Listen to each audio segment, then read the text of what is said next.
Shalom, goedemorgen, selamat pagi untuk jemaat sekalian yang hadir pada jam ini.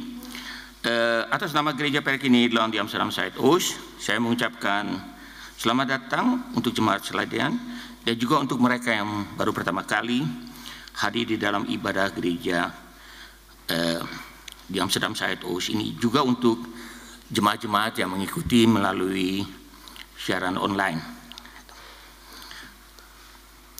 Marilah kita beribadah kepada Tuhan, kita di tempat ini maupun di rumah masing-masing, atas anugerah dan kasih-Nya. Untuk jemaat dipersilakan bersendiri, bersama kita akan menyanyikan lagu. Ibadah hari ini akan dipimpin oleh Bapak Stanley Cahyadi. Saya persilakan jemaat berdiri.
Shalom saudara, mari kita landasi ibadah pagi hari ini dengan keyakinan bahwa pertolongan kita adalah dalam nama Tuhan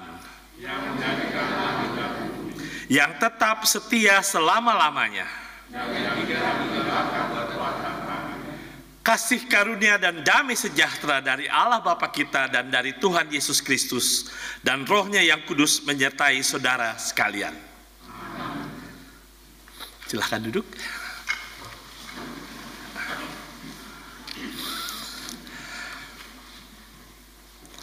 Saudara, tema untuk kebaktian atau ibadah hari ini adalah perjalanan yang tidak terduga, onverwachte reis. Mari kita nyanyikan lagu tema dari NKB 170.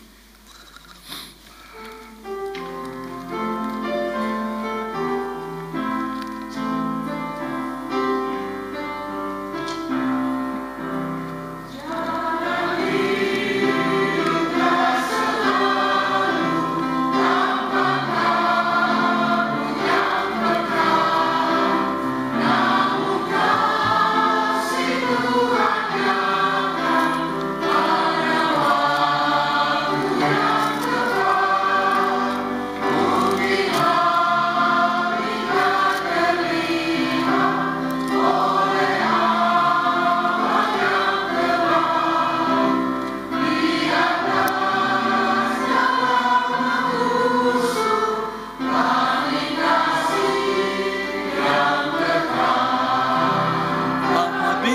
hujan tanpa pelangi, bagai janji yang teguh. Di balik duka menanti pelangi kasih Tuhanku. Saudaraku, mari dengan rasa sesal dan malu dan dengan segala kerendahan hati kita datang ke hadirat Tuhan dan mengaku segala dosa kita kepadanya. Mari kita berdoa.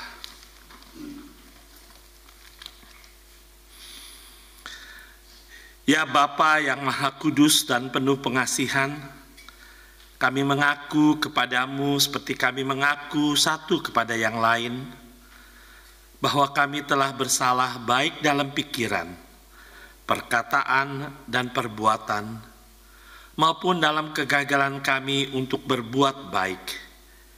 Kami mengaku kepadamu.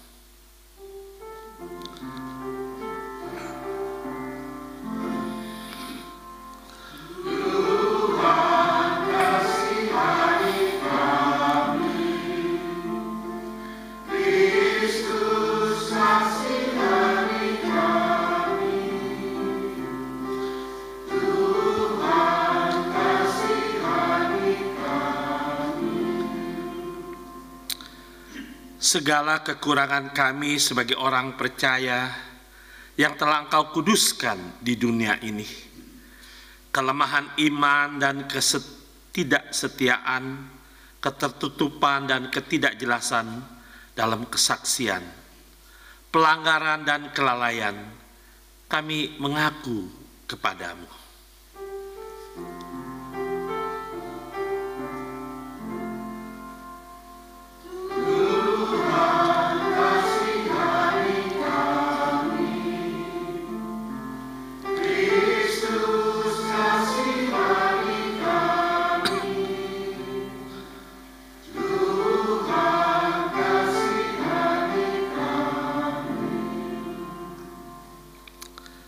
Berilah kami pengampunan dan damai sejahtera ya Bapa. Bebaskanlah kami dari dosa-dosa dan baharuilah hidup kami. Dalam Yesus Kristus, Juru Selamat dunia.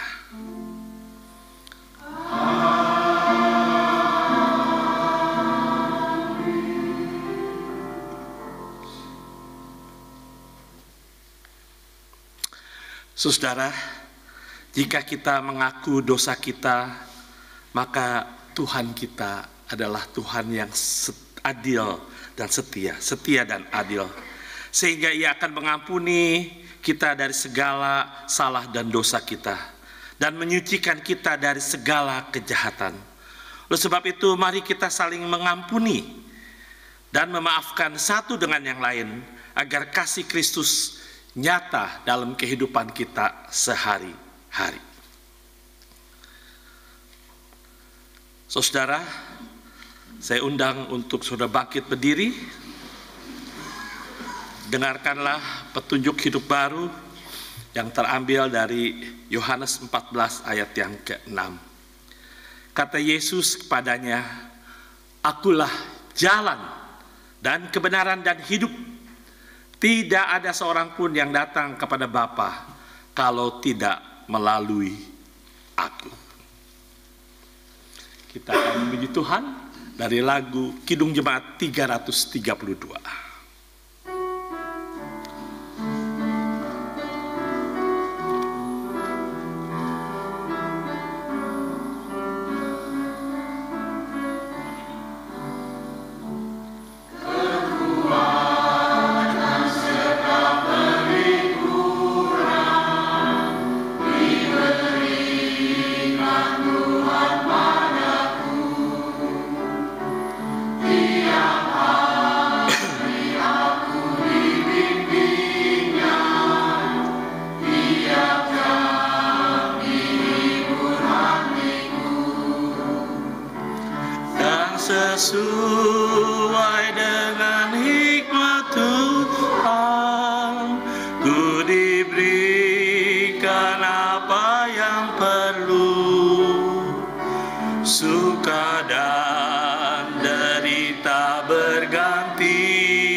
Ada persembahan pujian?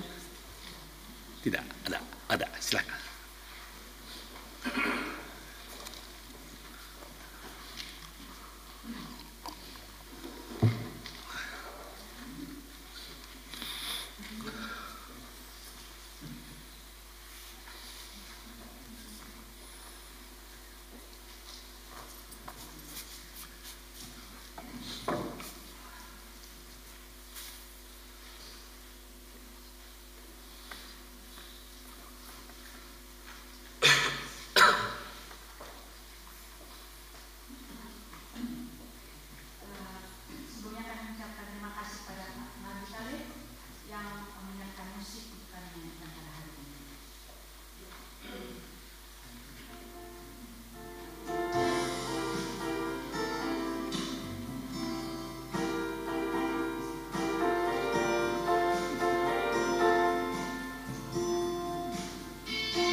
Ku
Puji Tuhan. Terima kasih untuk persembahan pujiannya. En nu de kinderen? Ada KND? Tidak ada. Oh ya, oke. Ya.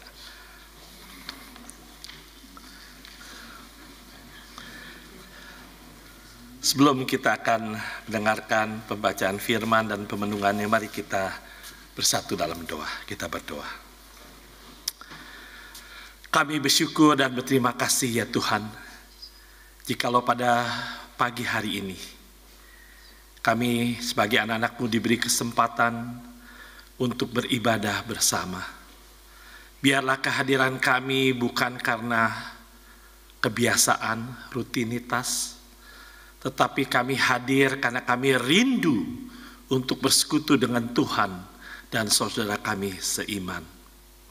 Terima kasih untuk pemeran Tuhan dalam kehidupan kami, dan sekarang saatnya kami akan mendengarkan firman-Mu. Berkata-katalah kepada kami semua ya Tuhan, karena kami anak-anak-Mu siap untuk mendengarkannya. Kami rindu agar kami juga boleh dijamah oleh kebenaran firman Tuhan. Dan biarlah firman Tuhan ini boleh menjadi pedoman di dalam kehidupan kami. Berkata-katalah kepada kami semua ya Tuhan, karena kami anak-anak-Mu siap untuk mendengarkannya. Di dalam nama Tuhan Yesus, firman yang hidup, kami berdoa. Amin.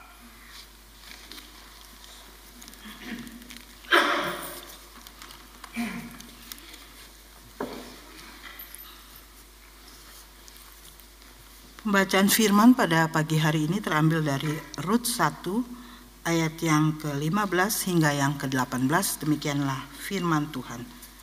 Berkatalah Naomi, telah pulang iparmu kepada bangsanya dan kepada para allahnya. Pulanglah mengikuti iparmu itu. Tetapi kata Rut, janganlah desak, aku meninggalkan engkau dan pulang dengan tidak mengikuti engkau. Sebab kemana engkau pergi, ke situ jugalah aku pergi. Dan di mana engkau bermalam, di situ juga aku bermalam. Bangsamu adalah bangsaku, dan Allahmu adalah Allahku. Di mana engkau mati, aku pun mati di sana, dan di sanalah aku dikuburkan. Beginilah kiranya Tuhan menghukum aku, bahkan lebih daripada itu. Jikalau sesuatu apapun memisahkan aku dari engkau, selain daripada maut. Ketika Naomi melihat bahwa Rut berkeras untuk ikut bersama-sama dengan dia, berhentilah ia berkata-kata kepadanya. Demikianlah firman Tuhan. De Bijbellezing gaat als volgt. Kijk naar je schoonzus. Ga terug naar haar volk en haar God, zei Naomi. Ga haar toch achterna. Maar Rut antwoordde, vraag me toch niet langer u te verlaten en terug te gaan. Weg van u. Waar u gaat, zal ik gaan. Waar u slaapt, zal ik slapen. Uw volk is mijn volk en uw God is mijn God. Waar u sterft, zal ik ook sterven. En daar zal ik begraven worden. De Heer is mijn getuige. Alleen de dood zal mij van u scheiden. Naomi zag dat Rut vastbesloten was om met haar mee te gaan en drong niet langer aan. Tot zover de Bijbellezing. Demikianlah firman Tuhan, terpujilah Kristus, haleluya.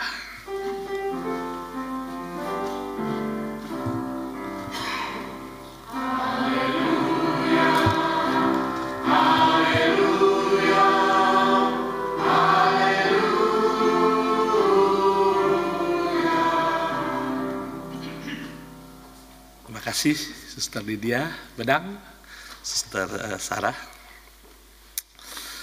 Saudara yang dikasihi Tuhan Yesus, liburan musim panas yang lalu, afgelopen zomervakantie, kami baru kembali dari Indonesia.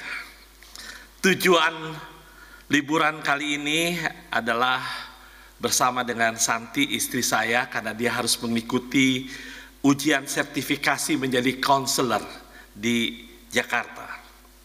Dan kali ini kami pergi dan pulang melalui Taipei, Taiwan. Nah, sebelum saya cerita pengalaman ini ada yang menarik. Setiap kali saya pulang ke Indonesia, ada aja anggota yang rupanya memperhatikan. Ini kalau Domine Cahyadi pulang dari Indonesia, biasanya khotbahnya ada gambar makanan. Nah, supaya nggak penasaran ya, saudara, saya kasih tunjuk nih makanan yang sini. Tuh, ada bakso, ada asin lah. Ya. Nah, lalu ada yang bertanya, Pak Pendeta sempat makan durian nggak? So pasti Jo.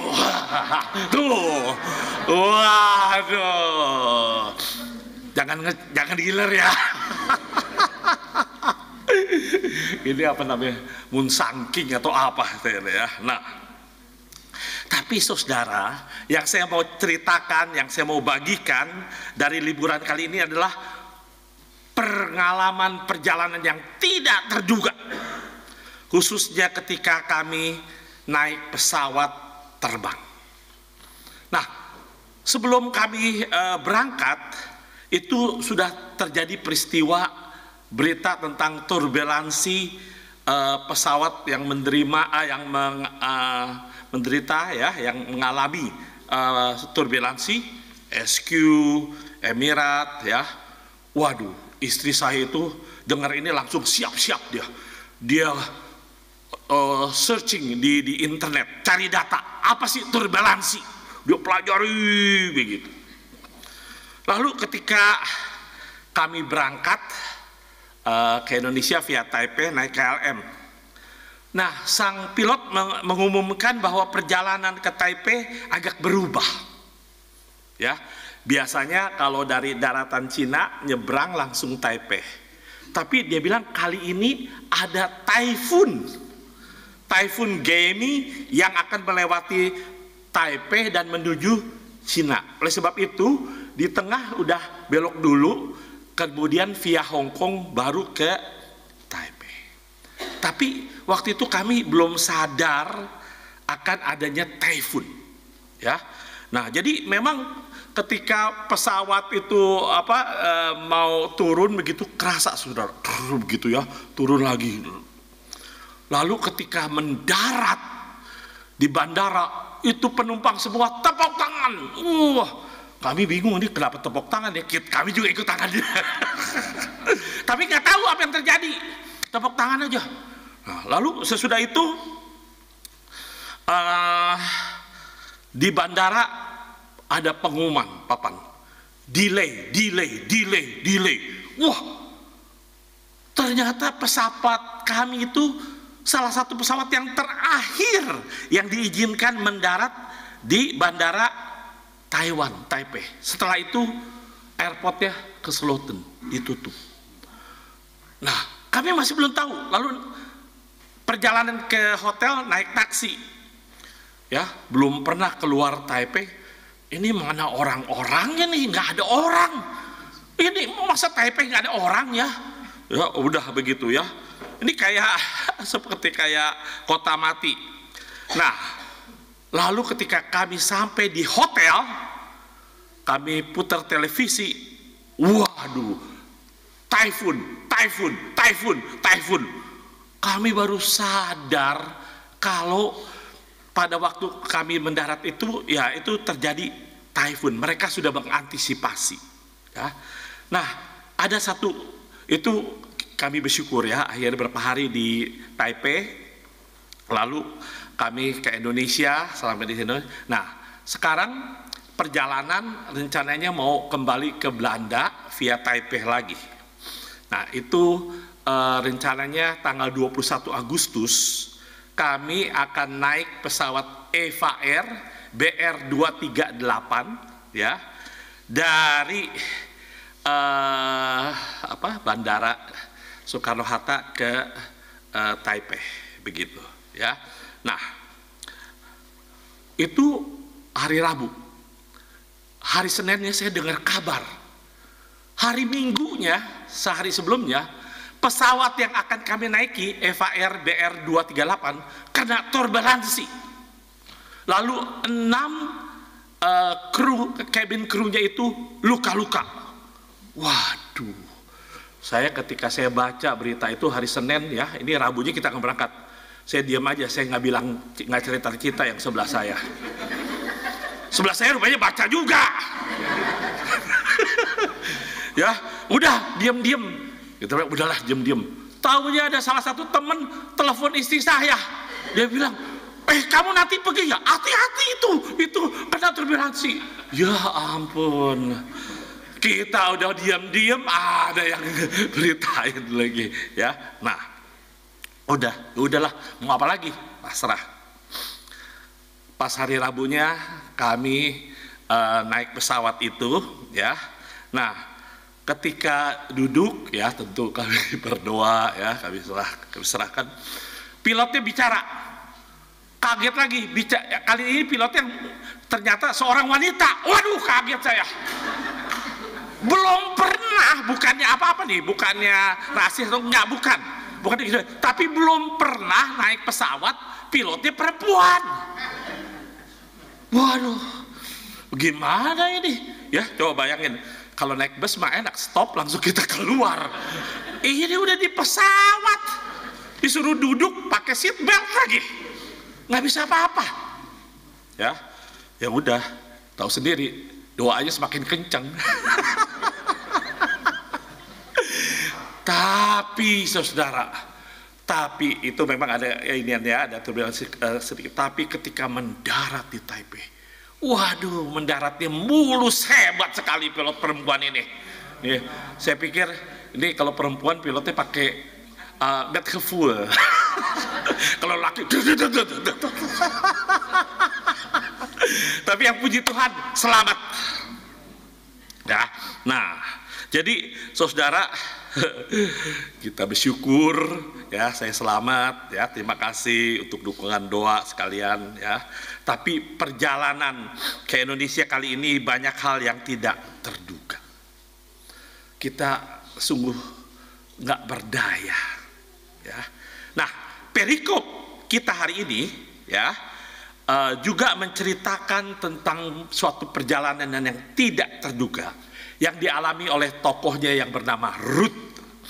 Perjalanan yang harus dialami Rut ini jauh lebih tragis daripada apa yang kami alami. Nah, siapa Rut itu, saudara? Rut itu adalah seorang wanita berasal dari bangsa Moab. Nah, bangsa Moab itu dikenal salah satu bangsa yang menentang pendudukan bangsa Israel di tanah Kanaan. Jadi kita tahu hubungan bangsa Israel dengan bangsa Moab tidak dekat. Bahkan bangsa Israel tidak diizinkan berbaur dengan bangsa Moab. Ya, jadi karena lain suku, agama mereka pun berbeda, dan mereka tidak percaya dan menyembah kepada Allah, tapi mereka menyembah kepada dewa-dewa berhala. Jadi saudara, kita bisa bayangkan bagaimana pergumulan hidup Rut, wanita Moab yang menikah dengan suami dari bangsa Israel. Tentu tidak mudah. Kita bisa bayangkan pasti Rut mengalami banyak tantangan dari dua belah pihak keluarga. Tidak itu saja yang dialami oleh Rut, ia juga kehilangan suami tercinta. Bisa bayangkan nggak saudara, udah meninggalkan sanak keluarga, lalu ikut suami, sekarang suaminya meninggal ketika masih muda usia. Suatu perjalanan yang tidak terduga. Selanjutnya kita melihat bagaimana perjalanan hidup Rut yang harus keluar dari comfort zone-nya, wilayah nyamannya. Dan dia banyak mengalami peristiwa yang tidak terduga. Ons leven hier op aarde, zijn zoveel mysterie, vol van mysterie. Banyak yang kita tidak mengerti. Nah, perikop ini adalah bagian ketiga siklus percakapan antara Naomi dengan kedua mantunya. Jadi ini untuk ketiga kalinya Naomi berbicara dan dia menasihatkan Rut untuk mengikuti iparnya yang juga kehilangan suami untuk pergi kembali ke ibunya. Nah, saudara, apa yang dilakukan oleh Naomi sebagai mertua tidak mudah. Bayangkan, karena apa? Dia sendiri juga kehilangan suaminya dan kedua anak laki-lakinya. Bisa bayangkan enggak? Pergi ke negeri orang, kehilangan suami, kehilangan dua anak laki-lakinya. Nah, kita maklum jika kalau ada keinginan dalam diri Naomi, sebetulnya dia juga menginginkan supaya para mantunya itu tinggal bersama dengan dia. Tetapi kita lihat di sini, Naomi tidak memikirkan kepentingannya sendiri. Dia tahu bahwa kedua menantunya masih muda, masih punya masa depan. Oleh sebab itu, dia relakan, ayo pulang ke rumah kamu masing-masing. Cari kehidupanmu. Akhirnya Orpa, salah satu menantunya, mengikuti perkataan ibu mertuanya. Tapi bagaimana dengan Ruth, menantu yang lain? Ini respon dari Ruth yang terkenal. Dan kita lihat ini melibatkan beberapa komitmen Ruth kepada ibu mertuanya. Kata-katanya begini, janganlah desak aku meninggalkan engkau dan pulang dengan tidak mengikuti engkau. Sebab kemana engkau pergi, ke situ jugalah aku pergi. Di mana engkau bermalam, jugalah aku bermalam. Bangsamulah bangsaku, Allahmulah Allahku. Di mana engkau mati, aku pun mati di sana. Dan di sanalah aku dikuburkan. Jikalau sesuatu apapun memisahkan aku dengan engkau selain daripada maut. Wow, ini respon yang luar biasa. Ruth berkomitmen untuk selalu pergi bersama-sama dengan Naomi, mertuanya. Ini bukan komitmen yang mudah, saudara. Karena sebetulnya sekali lagi, Ruth bisa aja memilih jalan yang lain untuk memulai masa depannya. Bisa saja dia cari suami baru atau menikah daripada mengikuti mertuanya yang sudah sepuh dan tidak jelas masa depannya. Ini situasinya MDS. Saudara tahu afkortingnya MDS, masa depan suram. Bagaimana mertuanya gak punya apa-apa, MDS ya, tetapi dia tetap berkomitmen. Dia memutuskan mau hidup bersama-sama dengan Naomi, mertuanya. Komitmen berikutnya disampaikan Ruth adalah menjadikan bangsa Naomi menjadi bangsanya. Dan yang luar biasa, Allahnya Naomi menjadi Allahnya sendiri. Tentu komitmen seperti ini tidak mudah, saudara. Ruth tentu tahu konsekuensi dari pilihannya. Kita tahu tidak mudah untuk pindah warga negara, apalagi pindah agama, suatu hal yang sangat personal, pribadi. Saya yakin kalau sampai Ruth memilih mengambil komitmen ini, tentu ia sudah bergumul. Dia sudah mempertimbangkan baik-baik. Dan saya yakin bahwa Ruth juga telah melihat, mengalami bagaimana pengalaman hidup bersama dengan suami dan mertuanya. Sehingga dia, kemudian Ruth memutuskan dan dia tahu apa yang terbaik bagi dirinya. Nah, pertanyaannya, apakah keputusan Ruth ini tidak berisiko? Tentu pasti ada risiko, saudara. Bayangkan sebagai orang asing di negeri orang lain, banyak kendala, banyak masalah yang akan dihadapi. Perlu perjuangan, membutuhkan kesabaran dan pengorbanan. Bisa saja dia ditolak atau diejek oleh penduduk setempat. Ini saya bisa memahami dan respect, khususnya pada para wanita nih, yang pergi memutuskan ke luar negeri menikah dan tinggal di luar negeri. Terlebih lagi kalau punya suami dari bangsa lain, bahasa lain, budaya, dan juga keyakinan yang berbeda. Belum lagi bayangkan ibu-ibu, ngurus keluarga, ada juga yang bekerja. Kapan ngurus diri sendiri, saudara? Tidak aneh nih kalau banyak wanita yang membutuhkan konseling, ya. Makanya ini nggak ada di sini ya, Bung. Waktu vakansi, saya bilang istri saya, "Khaditen mah, pergi, ya, mau shopping kayak mau apa, nggak apa-apa. Saya di hotel baca buku." Kenapa? Karena nanti kamu pulang, kamu jadi si inem lagi. Kerja keras lagi maksudnya. Namanya jadi ganti lagi Santinem.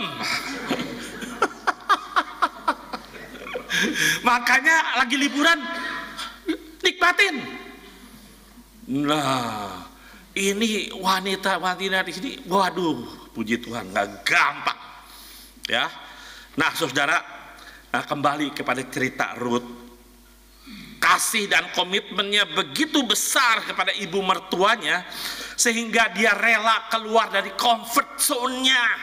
Kita maunya comfort zone terus, tapi Ruth berani keluar dari zona nyamannya, wilayah nyamannya.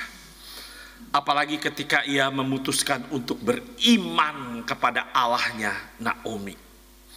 Kita lihat di sini Ruth sedang mengambil keputusan, komitmen untuk mengikuti perjalanan iman ke tempat yang asing.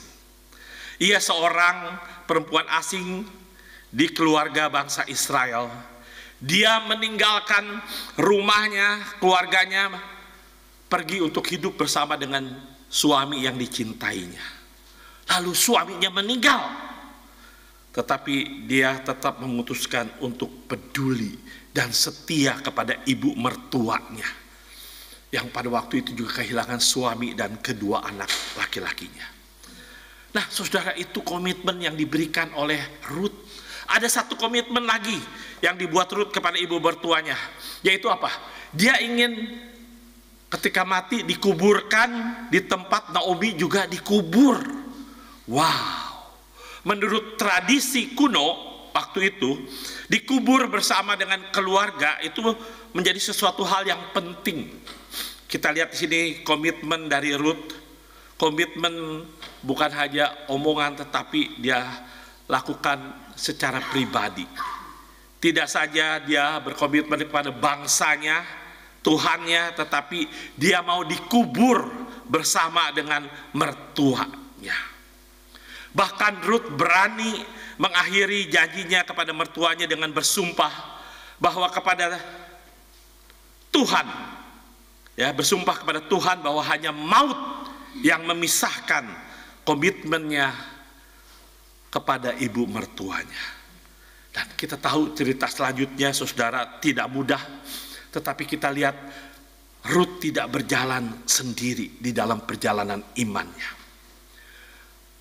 Allahnya, mertuanya yang jadi Allahnya sendiri peduli dan tidak pernah melupakan Ruth. Allah dengan kuasa dan kedaulatannya memulihkan apa yang hilang dari Ruth dan juga Naomi mertuanya.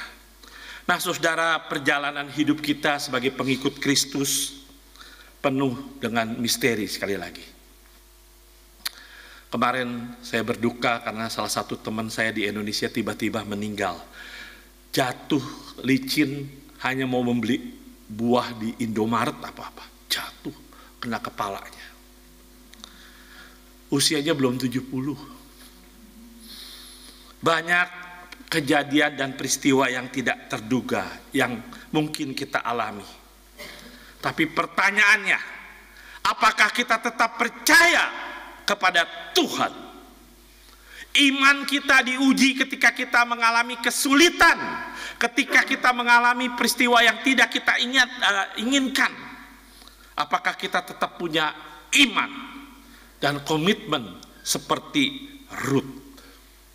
Dari kisah Ruth kita paling tidak dapat belajar ada teladan dua pelajaran atau teladan berharga yang pertama, Ruth tetap menjalankan perannya yang ia harus lakukan walaupun banyak pergumulan dan kepahitan hidup.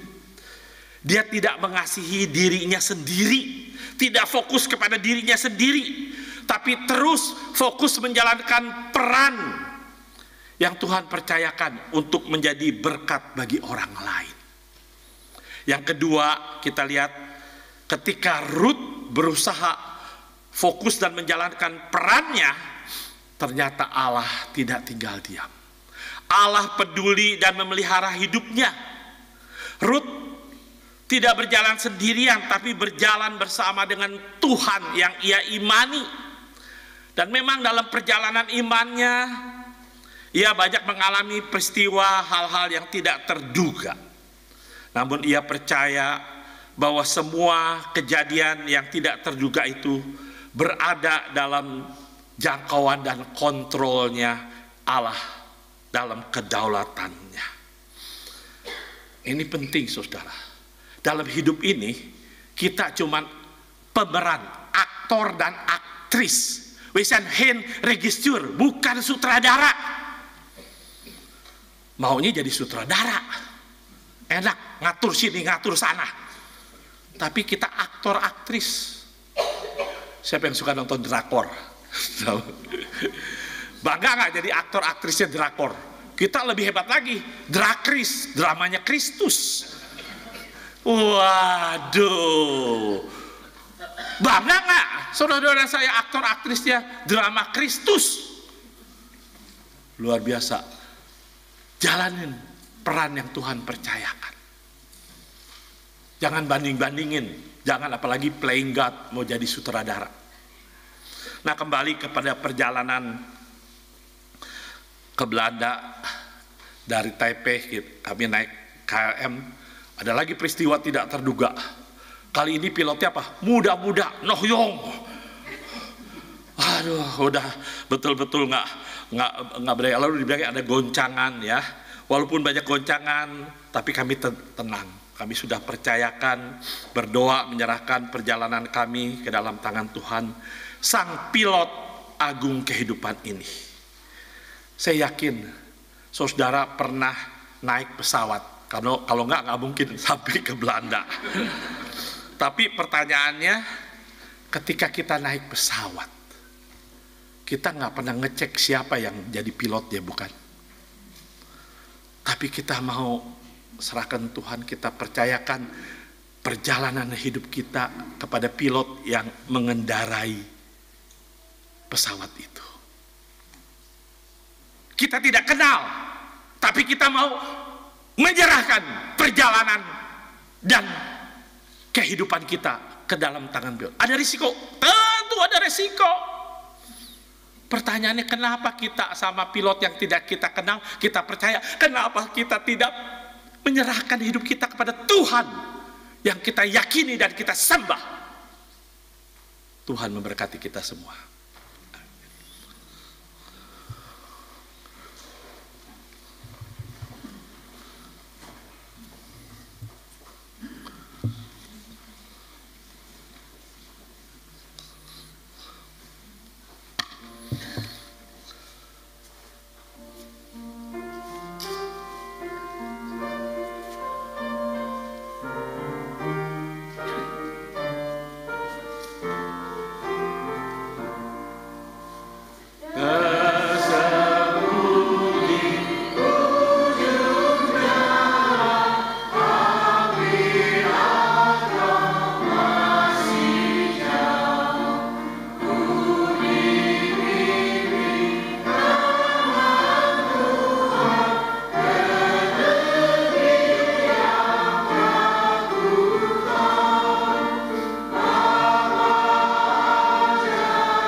Saudara-saudara yang kekasih, saya undang untuk bangkit berdiri.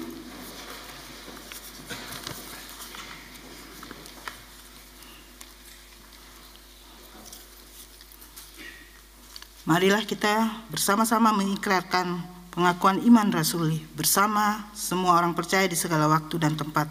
Kita mengaku iman dengan hati dan mulut, masing-masing orang berkata, "Aku percaya kepada Allah dan kepada Yesus Kristus, Anaknya yang tunggal Tuhan, yang dikandung daripada Roh Kudus, lahir dari laki-laki, yang menderita di bawah pemerintahan Pontius Pilatus, disalibkan, mati dan dikuburkan, turun ke dalam kerajaan. Pada hari yang ketiga, bangkit pula dari antara orang, naik ke surga, duduk di sebelah kanan Allah, Bapa yang Maha Kuasa, dan akan datang dari sana untuk menghakimi orang yang hidup. Aku percaya kepada Roh Kudus, gereja yang kudus, persekutuan Roh Kudus, kebangkitan mati dan hidup yang kekal. Silakan.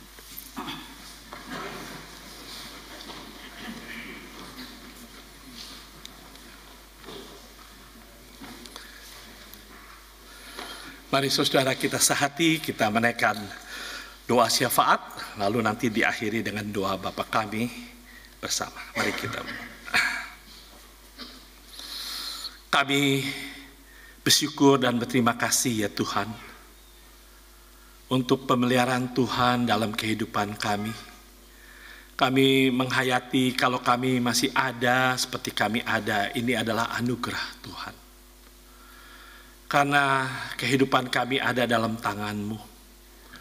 Dan kami harus mengakui kami tidak bisa mengontrol seluruh kehidupan kami. Oleh sebab itu ajarkan kami untuk menyerahkan hidup kami seluruhnya ke dalam tangan Tuhan. Biarlah Tuhan yang berdaulat di dalam kehidupan kami.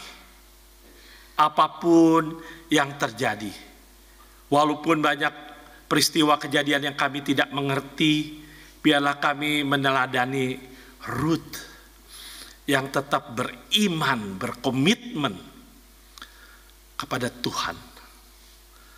Bapa dalam surga, pada saat ini kami bersyukur untuk kesempatan boleh beribadah bersama-sama. Kami ingin mendoakan Majelis Sinode Gereja Perki Nederland. Kami berdoa untuk jemaatnya baik di Almere, Amsterdam, Zuidoost, Arnhem, Voorburg, Zwolle. Kami juga berdoa untuk pendeta yang melayani di Gereja Perki Nederland. Kami juga berdoa ya Tuhan untuk pekabaran Injil di seluruh muka bumi ini. Biarlah nama Tuhan dipermuliakan. Biarlah melalui kesaksian hidup anak-anak-Mu, nama Tuhan boleh dipermuliakan. Kami juga berdoa untuk badan pengurus dari Gereja Perki di Amsterdam Zuidoost ini. Tuhan berkati. Kami juga ingin berdoa untuk tim doa, untuk gereja mitra, untuk KBRI Den Haag di Den Haag, untuk PGI. Kami juga ingin berdoa gereja GPIB, gereja Sinode di Indonesia. Kami juga berdoa untuk orang-orang Kristen di seluruh muka bumi ini yang mengalami siksaan, penganiayaan karena imannya. Biarlah Tuhan kuatkan, Tuhan teguhkan iman percaya mereka. Kami ingin berdoa juga untuk bangsa negara kami yang cintai Indonesia dan juga Belanda ini. Kami juga berdoa untuk para janda, anak yatim piatu, mereka yang menjadi korban perperangan saat ini. Oh Tuhan, di tengah-tengah kehidupan kami di negeri Belanda ini, di sebelah, di negara belahan yang lain, ada orang-orang yang tidak punya rumah, tidak punya air, makanan, dan juga listrik. Kasihanilah mereka ya Tuhan, dan ajarkanlah kami agar kami bersyukur untuk kebaikan Tuhan dalam hidup kami. Walaupun sekali lagi kami tidak bisa mengontrol hidup kami, tetapi biarlah kami mau menyerahkan seluruh perjalanan hidup kami ke dalam tangan Tuhan. Bimbinglah kami ya Tuhan, di dalam nama Tuhan Yesus yang sudah mengajar kami berdoa. Bapa kami yang di surga, dikuduskanlah namamu, datanglah kerajaanmu, jadilah kehendak-Mu di bumi seperti di sorga. Berikanlah kami pada hari ini makanan kami yang secukupnya, dan ampunilah kami akan segala kesalahan kami, seperti kami juga mengampuni orang yang bersalah kepada kami. Dan janganlah membawa kami ke dalam pencobaan, tapi lepaskanlah kami daripada yang jahat.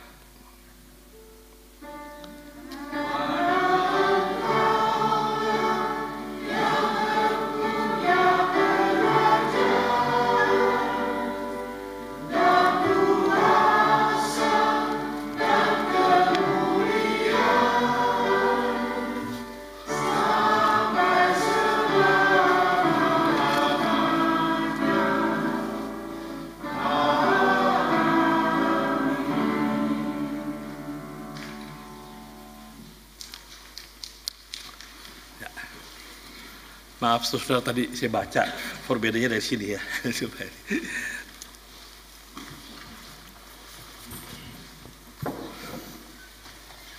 Jemaat yang terkasih, tibalah saatnya kita akan memberikan persembahan.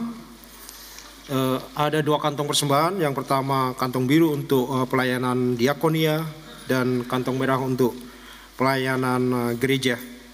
Sebelum kita memberikan persembahan, kita akan membaca dari firman Tuhan yang akan kita baca secara berbalas-balasan. Camkanlah ini, orang yang menabur sedikit akan menuai sedikit juga. Hendaklah masing-masing memberikan menurut kerelaan hatinya. Sebab Allah mengasihi orang yang memberi dengan sukacita. Supaya kamu senantiasa berkecukupan di dalam segala sesuatu. Sambil kantong persembahan kita edarkan, kita akan menyanyi dari Kidung Jemaat 439 ayat 1 dan 2.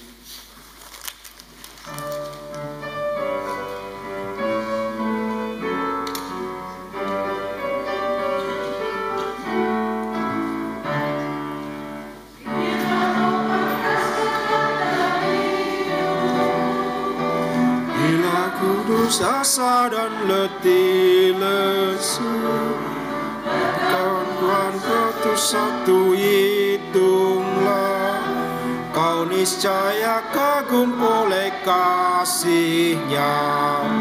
Berkat Tuhan mari hitunglah, kau kan kagum oleh kasih-Nya. Berkat Tuhan mari hitunglah, kau niscaya kagum oleh kasih-Nya.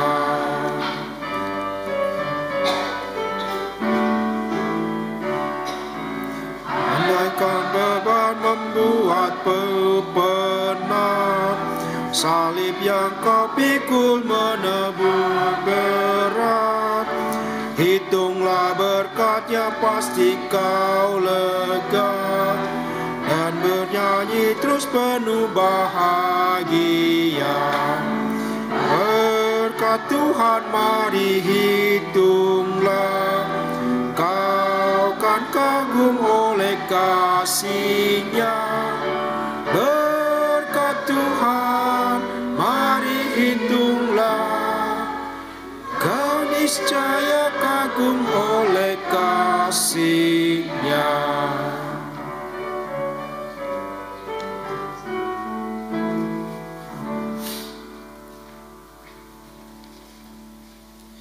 Mari kita bersama-sama berdoa persembahan yang telah kita berikan ini. Sekarang ya Allah kami bersyukur kepadamu dan memuji nama-Mu yang agung itu. Sebab siapakah kami, sehingga kami mampu memberikan persembahan sukarela seperti ini?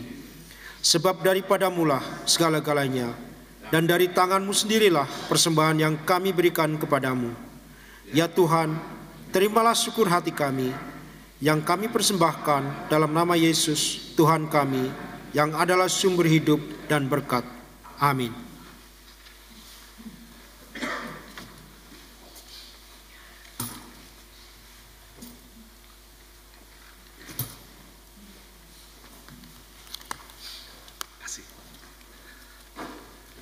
Gemeente, mag ik u verzoeken om te staan. Kita akan memuji Tuhan, lagu penutup dari Kidung Jemaat 408. Siapa yang tahu, siapa yang menulis lagu ini? Ada yang tahu? Fanny Crosby, dia buta, dan dia mengarang lagu ini ketika usianya udah 90 tahunan. Dia tinggal di New York. Waktu itu dia masih peduli pelayanan untuk orang-orang yang homeless, yang daklose, dia ini. Dan dia butuh dana waktu itu. Dia datang, dia berdoa untuk dana yang dibutuhkan. Setelah selesai ada yang ketuk-ketuk rumah. Ada yang datang memberi amplop percis jumlahnya seperti apa yang dibutuhkan. Dia karang lagu ini. Mari kita nyanyikan lagu ini.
Jemaat Tuhan, arahkanlah hatimu kepada Tuhan, pulanglah dengan damai sejahtera, dan jadilah saksinya dimanapun saudara berada, dan terimalah berkat Tuhan. Tuhan memberkati engkau dan melindungi engkau, Tuhan menyinari engkau dengan wajahnya dan memberi engkau kasih karunia. Tuhan menghadapkan wajahnya kepadamu dan memberi engkau damai sejahtera.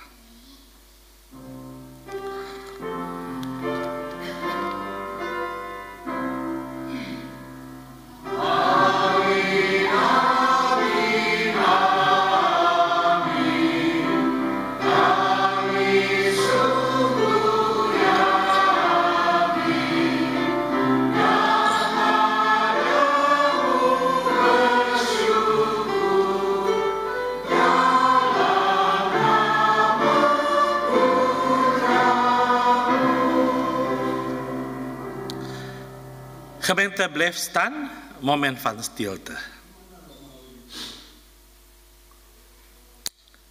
Amen.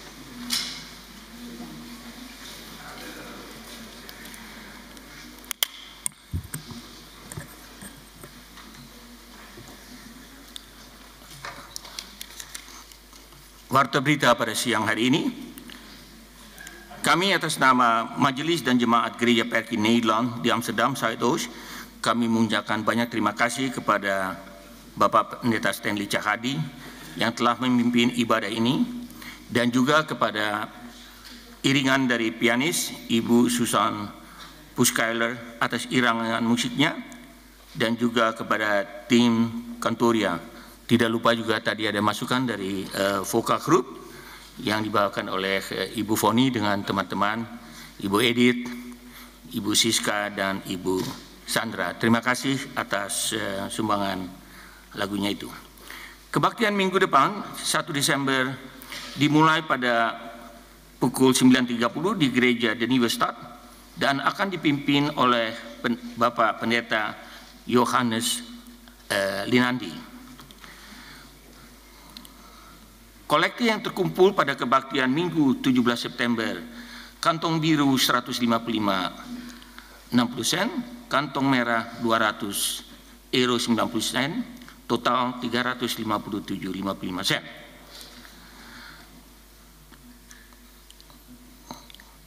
Kerjasama yang terakhir dengan program Biro Amsterdam Zuidoost di tahun 2024 ini di dalam acara Masakan Indonesia untuk penduduk setempat akan diadakan pada hari Jumat sore tanggal 29 Desember pada 29 November pukul 17 sampai 19.30 di Buurthuis Hein, Wisseloord 83. Ingin yang saya beritahukan bahwa hari itu adalah juga untuk tahun 2024, itulah ada hari Jumat terakhir kerjasama kami, sebab di dalam Desember dengan banyak aktivitas dari Gereja Perki Nederland, kami menyatakan tidak bisa mengadakan kerjasama itu di dalam bulan Desember. Untuk pemberitahuan yang nomor 5, di sini ditulis masih tersedia, we hebben nog 5 plaatsen untuk pergi di dalam wisata rohani mengunjungi Kerstmarkt dalam kerjasama antara Gereja Perki Nederland Arnhem dan Gereja Perki Nederland di Amsterdam Zuidoost. Maar we zijn al ingehaald karena tadi pagi sudah diberitakan bahwa tempat sudah fully booked, jadi semuanya 80 orang sudah mencatatkan dan akan berangkat pada Sabtu depan akan datang. Alle mededelingen met betrekkingen tot het vertrek en ook de reglementen worden nog later toegestuurd naar alle deelnemers. Untuk semua yang ikut peraturan-peraturan nanti dan hal-hal yang perlu tahu akan kita kirimkan dalam hari Senin yang akan datang. Kebaktian Perayaan Natal tahun 2024 Gereja Perki Nederland di Amsterdam Zuidoost akan diadakan pada hari Rabu 25 Desember 2024 di gedung Gereja De Nieuwe Stad, akan dimulai dari jam 2 sampai jam 4 sore dipimpin oleh Pendeta Ibu Ida Anariorika Patinama. Kebaktian tutup tahun 2024 akan diadakan pada hari Selasa 31 Desember di gedung Gereja De Nieuwe Stad, akan dimulai dari jam 2 sampai jam 4 dan dipimpin oleh Ibu Pendeta Ida Anariorika Patinama. Di dalam kebaktian tutup tahun ini akan diadakan pelayanan perjamuan kudus. Sekian pengumuman untuk hari Minggu ini. Tuhan Yesus memberkati. Selamat hari Minggu.